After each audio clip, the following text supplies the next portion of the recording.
In 1977, NFL offenses hit rock bottom, no 1,000-yard receivers, the lowest scoring since World War II, and fans tuning out. The league knew it had a problem, so in 1978, it made the most impactful rule changes in football history. Suddenly, defenders couldn't touch receivers, and just like that, passing exploded. This wasn't just a tweak, it was the death of defense as we knew it. What are you saying, guys? It's Zane here. Let's get into the video. The 1978 rule changes turned the NFL into a pass-first league while making defense increasingly impossible. Even though the forward pass had been legalized in 1906, passing always took a backseat to running. There used to be a rule that if a pass was incomplete and untouched by either team, the ball would be a turnover to the defense. You can see how that doesn't incentivize passing. The rules would ease up over time, but the old school mantra always remained. There are 3 things that can happen when you pass the ball, and 2 of them are bad. So offenses were built around the run. Passing would eventually see more adoption, but it was slow. The 1970s were particularly miserable, in what was known as the dead ball era.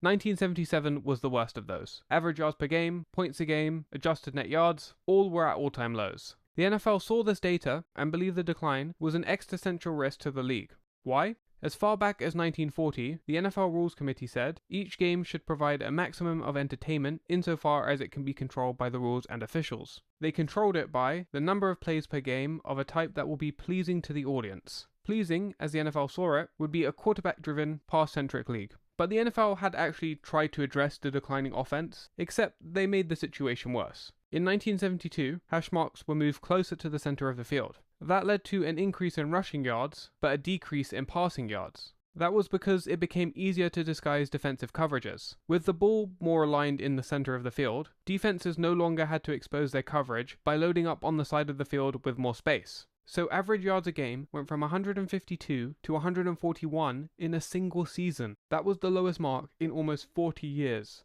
Realizing this, the NFL tried again in 1974. This time, they identified what they saw as the biggest problem, the unfair advantage defenders had over receivers. Up until the 1960s, receivers ran their routes without being harassed for the most part, but then the bump and run technique took over, which involved a defender using his arms, hands, or entire body to disrupt the pass route. If a receiver could even break free of that, they would then be bumped further down the field by another defender. Getting open was so much harder back then. So in 1974, the NFL changed the rules to allow a defender to bump a receiver just once within 3 yards of the line of scrimmage. However, offenses continued to stagnate, hitting lows in 1977. So heading into the 1978 season, new rules were announced. This time, they would work. Commissioner Pete Rozelle said the goal was more long gainer plays, more passes, more scoring. The most well-known of those rules was the Mel Blount rule, named after the corner who became best known for bump and run coverage. As teammate Joe Green would say about Blount, the receivers had no routes they could run. They couldn't get off the line of scrimmage, and when they did, he'd get their hands on them and reroute them.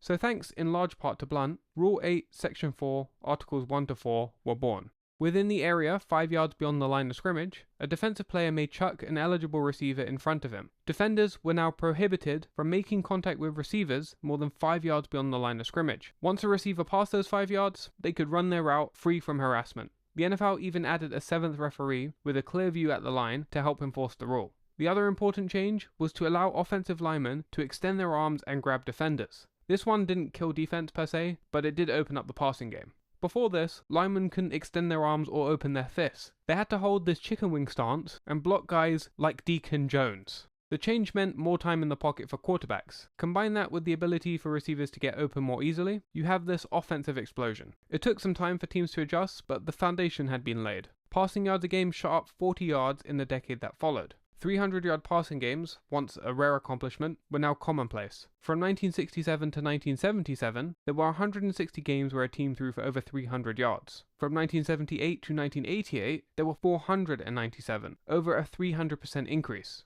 More yards a game also translated to more points. It went up over 7 a game, from 34.4 to 41. Receivers, once the victims of assault, were now thriving. No team in NFL history ever had 2 receivers cross 1,000 yards in the same season. Yet immediately after the rule changes, in 1979, 3 teams saw 2 receivers cross 1,000 yards. Passing had now become so productive, even number 2 receivers were amassing big numbers. Ironically, Mel Blount, the man held responsible for the changes, saw great success post-1978. Blount got 3 more Pro Bowl nods and 3 All-Pro selections, and the Steelers won back-to-back Super Bowls. However, how they won demonstrated the change that was happening. They relied less on Hall of Fame running back Franco Harris, but more so on the blonde bomber and receivers Lynn Swann and John Stallworth. But 1978 didn't just lead to an inflation of statistics. The strategies of football would fundamentally change. The Chargers, deploying their air Coryell offense, were the first to take advantage of the rule changes. By stretching defenses vertically, quarterback Dan Fouts and the Chargers unleashed the first explosive passing attack of the new era.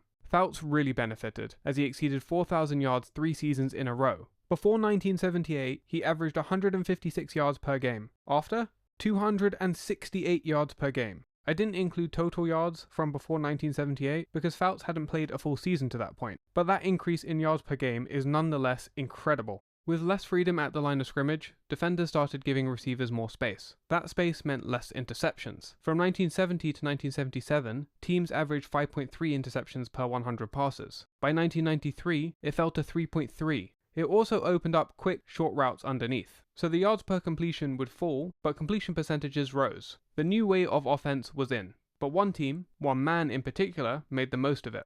In 1979, Bill Walsh became the head coach of the 49ers. He would deploy his renowned West Coast offense as the 49ers would go on to win their first Super Bowl in 1981. The system focused on quick, timing-based passes, perfect in an era receivers could no longer be grabbed, and accurate quarterbacks could deliver the ball on time. With the 49ers controlling the decade, their scheme became the blueprint for most NFL teams. You can't get a better contrast of the two eras, pre-1978 and post, than simply looking at the dynasty of the 70s and that of the 80s. The Steelers, a gritty, physical, defensive-minded team, replaced by the finesse, offensive-minded 49ers. While the rule came into effect in 1978, the NFL had to re-emphasize it multiple times. Each time, offensive numbers went up, as well as illegal contact penalties. But 1978 was the turning point in pro football history. It was now an offensive man's game. What started with the Mel Blount rule evolved into an ever stricter regime against contact in coverage. If someone wants to accuse the NFL of promoting offense to make the game more exciting, the committee believes the league should plead guilty. And that says it all.